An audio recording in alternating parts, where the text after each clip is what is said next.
Hello friends, હાર્દિક સ્વાગત છે તમારા બધાનું। તો આજે હું તમારી સાથે એક નવી જ રેસીપી શેર કરીશ જે ટેસ્ટમાં ખૂબ જ સરસ લાગે છે, સાથે ઝડપથી બની પણ જાય છે।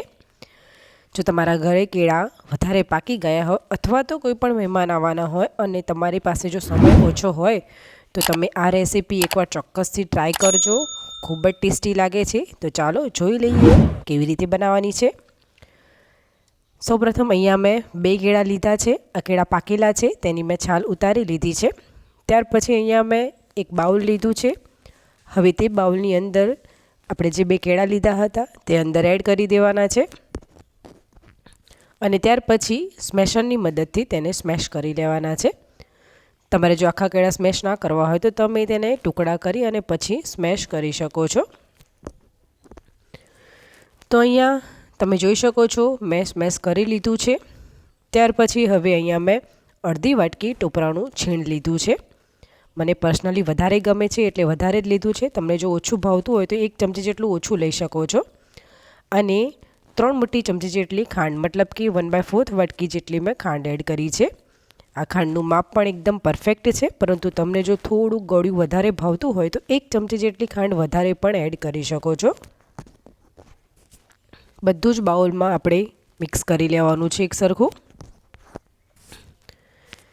તો અહીંયા તમે જોઈ શકો છો કે મેં સરખું મિક્સ કરી લીધું છે અને આ મિશ્રણ થોડુંક આવું ઢીલું જ થશે ખાંડના લીધે। ત્યાર પછી અહીંયા મેં ગેસ ઉપર એક પેન રાખી દીધું છે। હવે તેની અંદર 2 મોટી ચમચી જેટલું ઘી એડ કરવાનું છે। ઘીને ગરમ થવા દઈશું। ઘી ગરમ થઈ ગયું છે। ત્યારબાદ તેની અંદર આપણે જે મિક્સ કર્યું હતું બાઉલમાં તે બધું જ એડ કરી દેવાનું છે। ખરેખર ફ્રેન્ડ્સ, આ રેસીપી મતલબ કે કેળાની બરફી ટેસ્ટમાં ખૂબ જ સરસ લાગે છે, એકવાર ચોક્કસથી ટ્રાય કરજો। ઘણીવાર એવું બનતું હોય છે કે આપણા ઘરે કેળા પડ્યા હોય અને વધારે પાકી જતા હોય છે, જેથી કરીને ટેસ્ટમાં નથી ભાવતા। તો તમે ત્યારે આ રેસીપી ચોક્કસથી બનાવજો, અથવા તો કોઈ પણ મહેમાન આવવાના હોય અને સમય ઓછો હોય ત્યારે પણ તમે આ રેસીપી ટ્રાય કરી શકો છો। મિક્સ કર્યા પછી હવે તેની અંદર આપણે ડ્રાયફ્રૂટ એડ કરવાના છે। તો ડ્રાયફ્રૂટમાં થોડાક બદામના ટુકડા, કાજુના ટુકડા, થોડીક એવી દ્રાક્ષ અને અહીંયા મેં અખરોટ પણ એડ કરી છે। જે તમે ડ્રાયફ્રૂટ ભાવતા હોય તે એડ કરવાના, બાકી સ્કીપ કરી દેવાના। મિક્સ કરવાનું છે। ગેસની ફ્લેમ મીડિયમ રાખી અને સતત આવી રીતે હલાવતા રહેવાનું છે, જ્યાં સુધી આ મિશ્રણ એકદમ ઘટ ના થઈ જાય અને તેની અંદરથી ઘી છૂટું ના પડે ત્યાં સુધી હલાવતા રહેવાનું છે। 5 થી 6 મિનિટ પછી તમે જોઈ શકો છો કે મિશ્રણ થોડું ઘટ થઈ ગયું છે, પરંતુ હજી આપણે તેને 1 થી 2 મિનિટ આવી રીતે હલાવતા રહીશું, જેથી કરીને એકદમ પરફેક્ટ રીતે તેની અંદરથી ઘી છૂટું પડી જાય। તો ફરીથી 1 થી 2 મિનિટ પછી તમે જોઈ શકો છો કે આ મિશ્રણ પેન પણ છોડી રહ્યું છે। આ સ્ટેજ ઉપર આવે એટલે હવે તેની અંદર મેં અડધી ચમચી સફેદ તલ એડ કર્યા છે। આ બિલકુલ ઓપ્શનલ છે। ત્યારબાદ તેની અંદર 1/4 ટીસ્પૂન જેટલો એલચી પાવડર પણ એડ કરવાનો છે।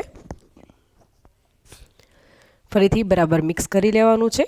તમે જોઈ શકો છો કે મિશ્રણ પેન છોડી રહ્યું છે અને ઘી પણ છૂટું પડી ગયું છે। તો આ સ્ટેજ ઉપર આવે એટલે હવે આપણે ગેસની ફ્લેમ બંધ કરી દેવાની છે। ત્યાર પછી અહીંયા મેં એક પ્લેટ લીધી છે અને તે પ્લેટને મેં પહેલાં ઘીથી ગ્રીસ કરી લીધી હતી અને તેની અંદર બધું જ મિશ્રણ એડ કરી દેવાનું છે। ત્યાર પછી હવે આપણે તાવેથાની મદદથી જ લેવલિંગ કરી લેવાનું છે। તમે જો આ મિશ્રણને ગરમ ગરમ ખાઓ તો તમે આને કેળાનો હલવો પણ કહી શકો છો, પરંતુ આજે હું તેની બરફી બનાવી રહી છું, તો તેને માટે અહીંયા પ્લેટમાં મેં બરાબર સ્પ્રેડ કરી દીધું છે અને હવે તેની ઉપર હું ગાર્નિશિંગ માટે થોડાક એવા ડ્રાયફ્રૂટ પણ એડ કરું છું। મને પર્સનલી ડ્રાયફ્રૂટ વધારે ભાવે છે એટલા માટે વધારે જ એડ કર્યા છે। તમને જે પ્રમાણે ભાવે તે પ્રમાણે એડ કરી શકો છો। ત્યાર પછી આપણે તાવેથાની મદદથી તેને પ્રેસ કરી દેવાના છે, જેથી કરીને બહાર ના નીકળે અને એકદમ ઠંડુ થાય ત્યાર પછી તેના પીસીસ કરી લેવાના। તો અહીંયા મેં પીસ કરી અને એક પ્લેટમાં સર્વ કરી લીધા છે। ખરેખર ફ્રેન્ડ્સ, તમે આ કેળાની બરફી એકવાર ચોક્કસથી ટ્રાય કરજો, ખૂબ જ સરસ લાગે છે, બધાને ખૂબ જ મજા આવશે। તો ફ્રેન્ડ્સ, તમને જો આજની મારી રેસીપી ગમી હોય તો લાઈક કરજો, ફ્રેન્ડ્સ અને ફેમિલીમાં શેર કરજો અને સબસ્ક્રાઈબ કરી બેલ આઇકન જરૂરથી પ્રેસ કરજો, જેથી કરીને મારા બધા વિડીયોની નોટિફિકેશન તમને જલ્દીથી મળતી રહે. તો ચાલો ફરીથી મળીશું એક નવી જ રેસીપી સાથે. ત્યાં સુધી આવજો.